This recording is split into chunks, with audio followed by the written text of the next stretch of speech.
everybody, thanks for joining us here on 9 News Watch for a look at the ice and the snow that's now starting to fill in into parts of northern Colorado. It's been a busy day weather-wise here across the state with a lot of slippery roads out there. Getting reports of that now into the kind of immediate Denver area. This morning, Denver was mostly not quite as icy as places further north like Boulder and Fort Collins and Loveland that were really dealing with a lot of that ice, but now starting to see some of that slick weather move its way into Denver proper. Let's take a look though at Horsetooth Reservoir, where you would normally be able to get a big panoramic view of Fort Collins and northern Colorado.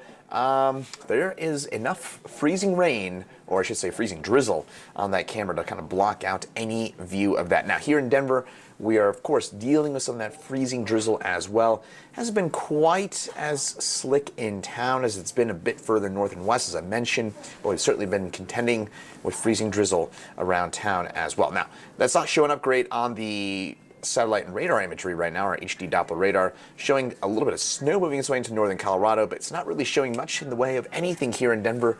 But, and I'll explain this more in detail in just a second, that does not mean that there is nothing coming from the sky. You just can't see it on the radar beam. Those droplets are just too small, and a lot of that liquid kind of freezes back on colder surfaces like car tops and, yes, like pavement. So that's why the radar right now is very calm and showing nothing here in Denver, even though, of course, we're still dealing with some of that freezing drizzle. Now into northern Colorado, into parts of Morgan, as well as into parts of a pretty good chunk there of northern Weld County. We're starting to see some of that snow trickle its way on through. Some of that should push south, and I do think as we head over the next couple of hours, we'll see a little bit in the way of some snow move its way into the Denver area, but not much really in terms of accumulation for us here in Denver. It's mostly going to be just that freezing drizzle and then some of that freezing rain and some of that maybe light snow moving its way into our region. And then Friday afternoon, we'll get some more snow back into the picture after a calmer day tomorrow. Visibility. Now, this is kind of the best way, at least right now, to measure the freezing drizzle, to measure the freezing rain. That really should say this is entirely freezing drizzle, as I mentioned. This is the best way to measure it because, again, the radar isn't picking it up. So therefore, we kind of have to rely on visibility to get an idea in terms of how thick the fog is and or how much freezing drizzle we could be looking at this point. So it looks like Broomfield DIA seeing perhaps the thickest or of the fog, and again, the most pronounced freezing drizzle at this hour.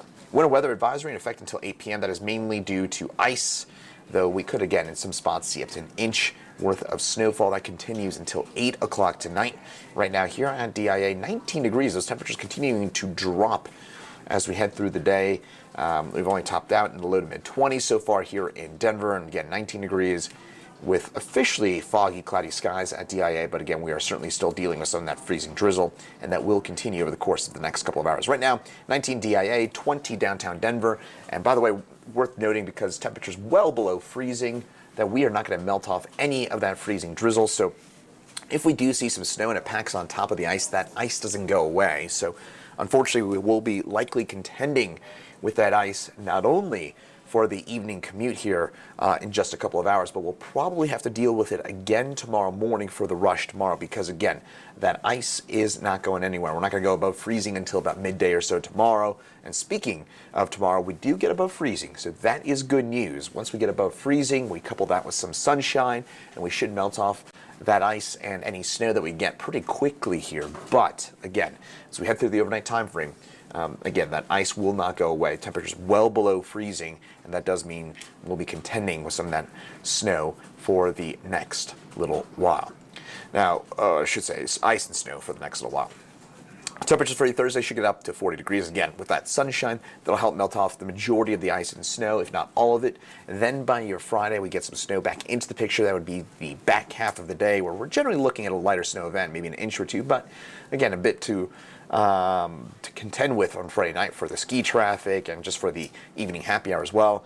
Evening rush, I should say, and that happy hour, I suppose. And then Saturday and Sunday, temperatures spike back up under sunny skies, and then we'll get another chance for some quick hitting snow on Tuesday. Doesn't look like a big deal at this point. Looks like we can see a similar event to what we're expecting for your Friday, with maybe an inch or two early next week. But in the meantime, again, still dealing with that ice for the next few hours. We'll probably have to deal with it not only tonight, but tomorrow morning. So keep in mind we could be dealing with slick roads once again as we head back out for your morning rush tomorrow morning. So again, just make sure you keep it safe out there, keep it slow on the roads, and if you have some of that salt, it's a good idea to salt your sidewalk and any kind of walk-ups or entrances, because again, it's going to stay slick out there for the next few hours. Thanks for joining us here on 9 News Watch for a detailed look at that ice out there. I'm Meteorologist Chris Bianchi. Have a great rest of your day.